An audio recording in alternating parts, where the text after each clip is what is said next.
तो दोस्तों नमस्कार। दोस्तों आशा करता हूं कि अभी तक आप सुनने का कौशल एक जरूरी समझ के भाग 1 से लेकर 5 तक कर चुके होंगे। दोस्तों किसी भी कोर्स का, किसी भी प्रशिक्षण का जो सबसे अंतिम भाग होता है वह हमारे लिए सबसे ज़्यादा ज़रूरी है, क्योंकि अंतिम भाग के आधार पर ही हमें जो मार्क्स मिलने हैं, अंक मिलने हैं, वो हमारे आकलन के आधार पर ही हमें अंक मिलेंगे। तो किसी भी प्रशिक्षण का आखिरी भाग बहुत ही सोच समझ के करना चाहिए, उसके प्रश्नों का उत्तर बहुत ही सोच समझ कर देना चाहिए। तो इसी बात को ध्यान में रखते हुए मैं इस प्रशिक्षण का आखिरी भाग आपके सामने लेकर आया हूं, उन प्रश्नों के उत्तर, बहुविकल्पीय प्रश्नों के उत्तर, ताकि आप जब इस प्रशिक्षण को पूर्ण करें तो आपका एक भी प्रश्न गलत ना हो।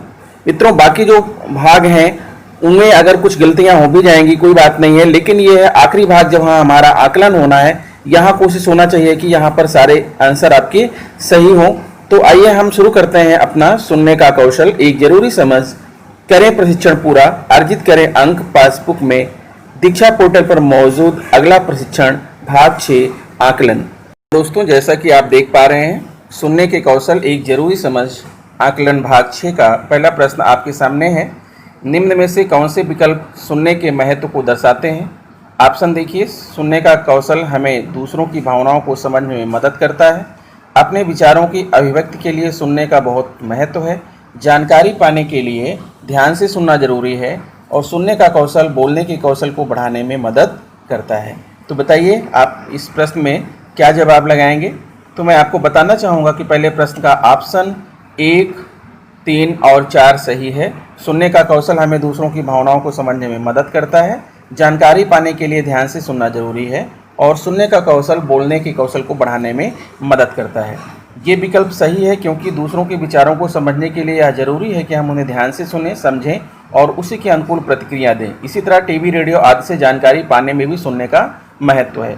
और तो और शोध यह बताते हैं कि बोलने के कौशल को बढ़ाने के लिए विभिन्न स्थितियों में ध्यान से सुनना जरूरी है। हालांकि अपने विचारों की अभिव्यक्ति करने में बोलने के कौशल की अधिक भूमिका है। आइए अगला देखते हैं। अगला प्रश्न है, अदिति ने एक शोध की रिपोर्ट में पढ़ा कि सुनना भाषा का पहला कौशल है जो बच्चे बहुत ही कम उम्र में सीख जाते हैं। इसे पढ़ने के बाद अदिति जी ने 4 निष्कर्ष निकाले। आपके अनुसार उनके कौन से निष्कर्ष सही हैं? दरअसल ये प्रश्न उल्टा लग गया है। प्रश्न ये है, उत्तर ऊपर हो गया है। ठीक है, तो यहाँ विकल्प हैं। बच्चों को विद्यालय में आने से पहले ही सुनने का अच्छा अनुभव होता है। सुनना एक प्राकृतिक प्रक्रिया है। सुनना भाषा के बाकी कौशल को सीखने की नींव रखता है। विद्यालय में बच्चों को सुनने के कौशल का अनुभव देने की आवश्यकता होती है। तो इन 4 विकल्पों में से आपके जो सही विकल्प हैं वो है पहला, दूसरा और तीसरा। बच्चों को विद्यालय में आने से पहले ही सुनने का अच्छा अनुभव होता है। सुनना एक प्राकृतिक प्रक्रिया है और सुनना भाषा के बाकी कौशल को सीखने की नींव रखता है। आइए इसका एक्सप्लेनेशन भी देख लेते हैं। अदिति जी का पहला, दूसरा और तीसरा निष्कर्ष ठीक लगता है। यह बात ठीक है कि सुनना एक प्राकृतिक कौशल है और ज़्यादातर बच्चे इसे दूसरों की बातें और आसपास की आवाज़ें सुनने में इस्तेमाल करते हैं, और शायद इसलिए बच्चों को विद्यालय में आने से पहले सुनने का अच्छा अनुभव होता है। परंतु बगैर टोके एक दूसरे की बात सुनना, औपचारिक स्थितियों में सुनना, सुनने से जुड़ी कार्यनीतियों को सीखने आदि के लिए विद्यालय में सुनने का अनुभव देना जरूरी है। इतना ही नहीं, क्योंकि सुनना भाषा का पहला कौशल है जो बच्चे सीखते हैं या भाषा के बाकी कौशल को सीखने और इस्तेमाल करने में सहायता देता है। आइए थर्ड क्वेश्चन देखते हैं। रिजवान जी ने द टीचर ऐप पर एक चैटशाला सुन रहे थे। निम्न में से कौन सी प्रक्रिया उनकी चैटशाला को ध्यान से सुनने में मदद करेगी? सुनते समय हर एक शब्द पर ध्यान देना, सुनते हुए मुख्य शब्दों पर ध्यान देना, या उस विषय से जुड़े अनुभवों, पूर्व ज्ञान आदि को सक्रिय बनाना। तो आपके अनुसार यहाँ पर क्या सही होना चाहिए? तो देखते हैं इसका राइट आंसर क्या है। आप देख पा रहे हैं यहाँ पर इस प्रश्न का जो राइट आंसर है ऑप्शन नंबर 2 और 3 है कि सुनते हुए मुख्य शब्दों पर ध्यान देना और उस विषय से जुड़े अनुभवों, पूर्व ज्ञान आदि को सक्रिय करना।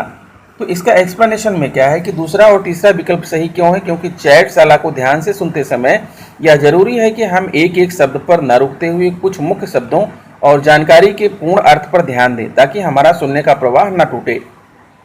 हालांकि उस विषय से जुड़े अपने पूर्व ज्ञान या अनुभवों को सुनते समय सक्रिय करने से रिजवान जी जानकारी के संदर्भ को बेहतर समझ पाएंगे।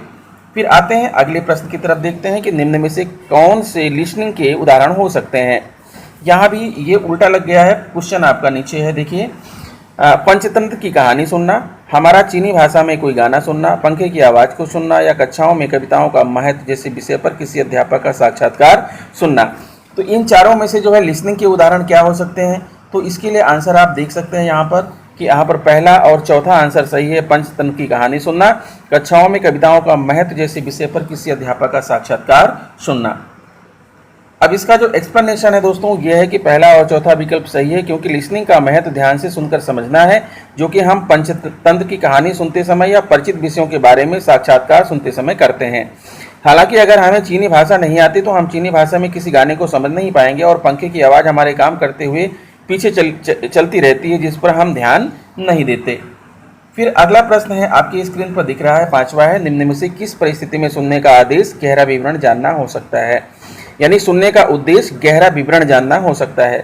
किसी प्रयोग को करने की विधि को सुनना, पहली बार किसी कविता को सुनना, गतिविधि में आपका साथी कौन होगा उसकी घोषणा सुनना, या माली से बात करते हुए यह जानना कि गुलाब के फूल को कितना पानी देना चाहिए।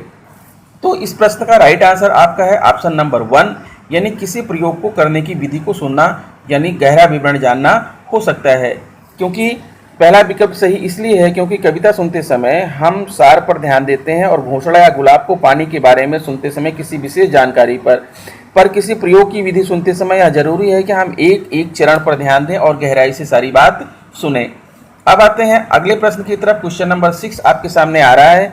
आफ्ताब जी अपनी कक्षा पहले में जंगल का राजा शेर नाम की कहानी सुनाना चाहते हैं। बच्चों को कहानी से जुड़े संदर्भ के बारे में परिचित करवाने के लिए वह निम्न में से कौन सी गतिविधियां करवा सकते हैं? कक्षा में एक जंगल की तस्वीर दिखाकर उस पर बातचीत कर सकते हैं। जानवरों की आवाज़ें सुनाकर बच्चों को जानवर पहचानने को कह सकते हैं। बच्चों को अलग अलग जानवरों के नाम लिखना सिखा सकते हैं, या शेर के बारे में जानने के लिए कोई चलचित्र दिखा सकते हैं। तो इस प्रश्न का जो राइट आंसर है मित्रों वो ये है, इसके चारों ही ऑप्शन सही हैं कि कक्षा में एक जंगल की तस्वीर दिखाकर उस पर बातचीत कर सकते हैं, जानवरों की आवाज़ें सुनाकर बच्चों को जानवर पहचानने को कह सकते हैं, बच्चों को अलग अलग जानवरों के नाम लिखना सिखा सकते हैं, या शेर के बारे में जानने के लिए कोई चलचित्र दिखा सकते हैं। अब आप यहाँ पर इसका एक्सप्लेनेशन है कि यह सभी गतिविधियां बच्चों को जंगल और जानवरों से परिचित करवाने के लिए ठीक रहेंगी। जब बच्चे जंगल की तस्वीर देखकर उस पर बातचीत करेंगे तो वह जंगल के संदर्भ को पहचान पाएंगे। इससे वह कहानी में आए शब्दों को समझ पाएंगे और अपने दिमाग में चित्र बना पाएंगे। जानवरों के नामों को जानना और उनकी आवाज़ों को पहचानना भी बच्चों के विभिन्न जानवरों को समझने में मदद करेगा। शेर के बारे में चलचित्र देखकर बच्चे शेर के स्वभाव को अच्छी तरह से समझ पाएंगे। फिर अगला प्रश्न आपके सामने है कि निम्न में से कौन सी गतिविधियां बच्चे में सुनने के टॉप डाउन तरीके को सहारा दे सकती है?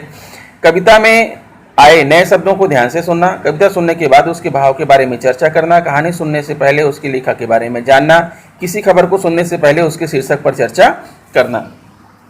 तो बताना चाहूँगा मित्रों को इस प्रश्न का जो राइट आंसर है वो ऑप्शन नंबर 2, 3 और 4 है, क्योंकि दूसरे, तीसरे और चौथे में ऑप्शन है कविता सुनने के बाद उसके भाव के बारे में चर्चा करना, कहानी सुनने से पहले उसके लेखक के बारे में जानना, किसी खबर को सुनने से पहले उसके शीर्षक पर चर्चा करना।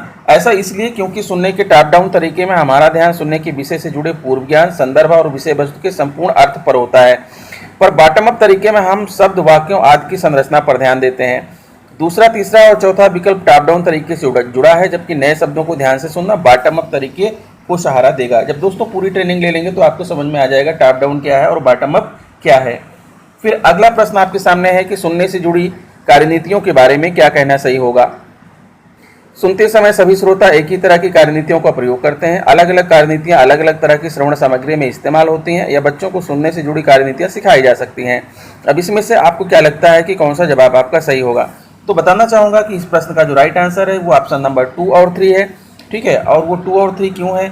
ऐसा इसलिए क्योंकि सभी श्रोता अपनी पसंद के अनुभव के अनुसार हमेशा अलग अलग तरह की कार्यनीतियों का उपयोग करते हैं, और तो और अलग श्रवण सामग्री और स्थितियों में हम सुनने की अलग अलग कार्यनीतियों का इस्तेमाल करते हैं। बच्चों के साथ कार्यनीतियों पर बात करके, उनके सामने कार्यनीतियों का उपयोग करके और कुछ गतिविधियों के साथ हम उन्हें सुनने से जुड़ी कार्यनीतियाँ सिखा सकते हैं। फिर अगला प्रश्न आता है, क्वेश्चन नंबर 9 है। दीपिका जी किसी कहानी को सुनाने से पहले बच्चों को उसका शीर्षक बताकर कहानी की विषय वस्तु बताने को कहती हैं, और कहानी सुनाते समय किसी अहम मोड़ पर यह बताने को कहती हैं कि कहानी में आगे क्या होगा। आपके अनुसार वह ऐसा क्यों करती होंगी? ताकि बच्चे कहानी में आए शब्दों से परिचित हों, ताकि बच्चे कहानी को सुनने से पहले और सुनने के दौरान अंदाजे लगाएं, ताकि बच्चे कहानी को आगे बढ़ा सकें। तो आपके अकॉर्डिंग इसका राइट आंसर क्या है? देखिए दोस्तों, इसका राइट आंसर है ऑप्शन नंबर 2, ताकि बच्चे कहानी को सुनने से पहले और सुनने के दौरान अंदाजे लगाएं। ठीक है, इसका एक्सप्लेनेशन ये है कि दूसरा विकल्प सही है, क्योंकि शीर्षक सुनकर उसी विषय वस्तु पहचानना और इसका पता लगाना है कि कहानी में आगे क्या होगा, बच्चों को सुनते हुए अंदाजे लगाने में मदद कर सकते हैं। यह गतिविधियां बच्चों की कहानी को आगे बढ़ाने या कहानी में आए शब्दों को समझने में ज़्यादा मदद नहीं करेगी। फिर आते हैं दोस्तों इस इस भाग के अंतिम क्वेश्चन पर आते हैं। नीचे दी गई किन परिस्थितियों में बच्चे के सुनने के कौशल का विकास हो सकता है? अध्यापक अगर बच्चों की बात ध्यान से बिना रोके सुनने का व्यवहार प्रदर्शित करें। कक्षा में बच्चे अलग अलग संदर्भ में सुने, जैसे कहानी, किसी की रिकॉर्ड की गई बातें, घटना का विवरण, या बच्चे कक्षा में किसी कविता को पढ़कर उसका सार लिखें, या बच्चों को कक्षा में अपने अनुभव बांटने के मौके मिलें। तो ये 4 ऑप्शन है। अब आप तक समझ गए होंगे कि कौन सा इसमें सही हो सकता है। तो बताना चाहूँगा कि इस प्रश्न का जो सही जवाब है वो ऑप्शन नंबर 1, 2 और 4 सही है, क्योंकि पहला, दूसरा, चौथा विकल्प सही है। क्योंकि अगर अध्यापक सुनने से जुड़े सही व्यवहार बच्चों के सामने प्रदर्शित करें तो बच्चे भी धीरे धीरे उन्हें अपना लेंगे और उनके सुनने के कौशल का विकास होगा। और तो और अलग संदर्भ में सुनने और अपने अनुभव बांटने से उन्हें विभिन्न तरह की श्रवण सामग्री का अनुभव मिलेगा, परंतु पढ़कर सार लिखने से उनका पढ़ने का कौशल वो मजबूत होगा। तो दोस्तों ये रहा भाग 6 के प्रश्नोत्तर। आशा करता हूँ कि वीडियो आपको अच्छा लगा होगा। अगर वीडियो अच्छा लगा है तो प्लीज़ मेरे चैनल को सब्सक्राइब कर लीजिए, बेल आइकन को प्रेस कर दीजिए और दूसरे मित्रों को शेयर कीजिए। तो इस वीडियो में इतना ही मित्रों, मिलते हैं आपसे नेक्स्ट वीडियो में। तब तक के लिए गुड बाय।